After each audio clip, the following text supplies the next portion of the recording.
మగువా ఛానల్కు స్వాగతం. ఈరోజు మనం పీసీఓడికి అడ్డుకట్ట పిండదశ నుంచే అనే అంశం చూద్దాం.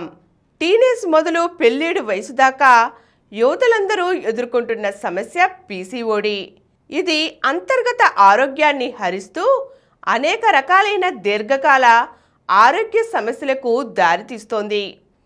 వ్యాయామం లేకపోవడం, కొవ్వులతో కూడిన ఆహారం ఎక్కువగా తీసుకోవడం, వృత్తి విద్యాపరమైన ఒత్తిళ్లు, పర్యావరణ ప్రభావాలు ఇవన్నీ కలగలిసి పీసీఓడిని విపరీతం చేస్తున్నాయి.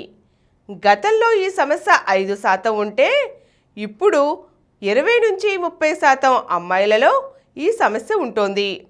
అలాగని ఈ సమస్యకు మూలాలు గతి తప్పిన మన జీవనశైలిలో ఉన్నాయనుకుంటే పొరపాటే.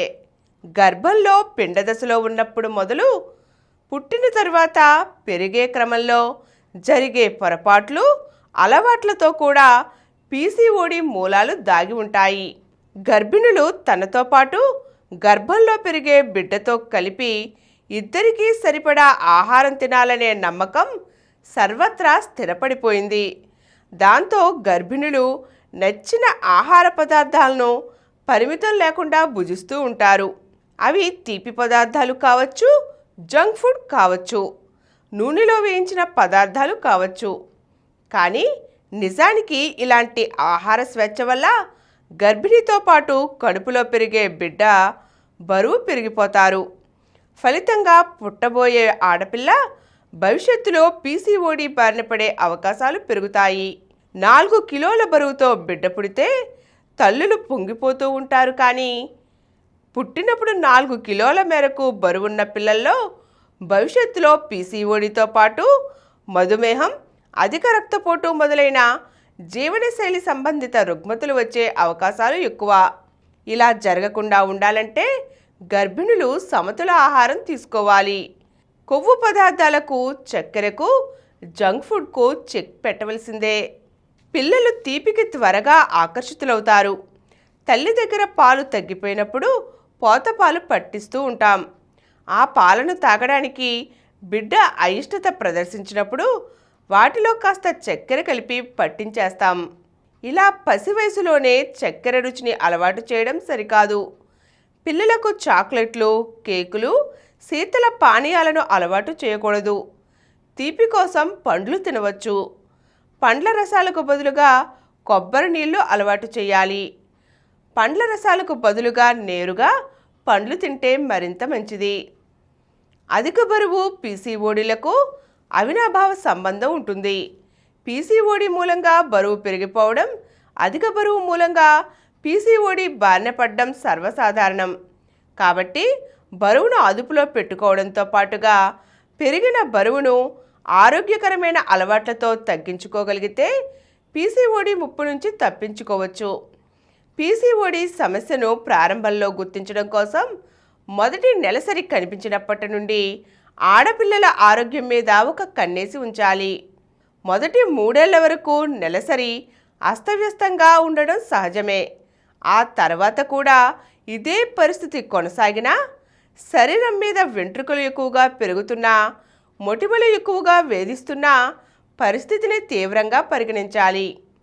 అలాగే శరీరంలో పురుష హార్మోన్ టెస్టోస్టిరోన్ పెరగడం, శరీరం మీద వెంట్రుకలు ఎక్కువగా పెరగడం, మధుమేహం సూచనలు అంటే మెడ వెనుక నలుపు కనిపించడం, నెలసరిలో అవకతవకలు, మానసిక కుంగుబాటు, ఆందోళన వంటి లక్షణాలు కనిపించిన వెంటనే అప్రమత్తం కావాలి.